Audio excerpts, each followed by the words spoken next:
এক লোক মরুভূমি দিয়ে যাওয়ার সময় পথ হারিয়ে ফেললো। কয়েকদিন ধরে ঘুরতে ঘুরতে তার সব খাবার পানি সব শেষ হয়ে গেল। সে তৃষ্ণায় এতটাই কাতর হয়ে পড়ছিল যে মনে হচ্ছিল সে এখনই মারা যাবে।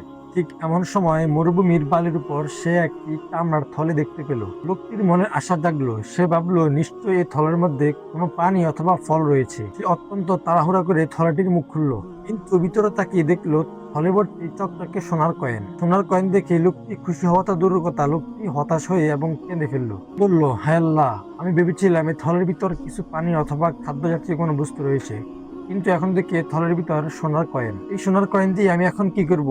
এই সোনার কয়েন তো আমার এক ফোঁটা তৃষ্ণাও মেটাতে পারবে না। অবশেষে লোকটি বুঝতে পারলো জীবন বাঁচানোর জন্য আল্লাহ তাআলা এক ফোঁটা পানি সারা পৃথিবীর সোনার কয়েন থেকেও বেশি দামি। এই গল্প থেকে শিক্ষা হলো আমরা অনেকেই ধন সম্পদ এবং টাকার পিছনে অন্ধ হয়ে ছুটি, কিন্তু আল্লাহ পাক রব্বুল আলামিন আমাদেরকে সুস্থতা, পানি এবং বাতাস বিনামূল্যে দিয়েছেন, তার দাম কোটি টাকার চেয়েও বেশি। তাই সবসময় আল্লাহ তাআলার নিয়ামতের শুকরিয়া আদায় করা উচিত। ভিডিওটি ভালো লাগলে সাবস্ক্রাইব এবং ফলো দিতে ভুলবেন না।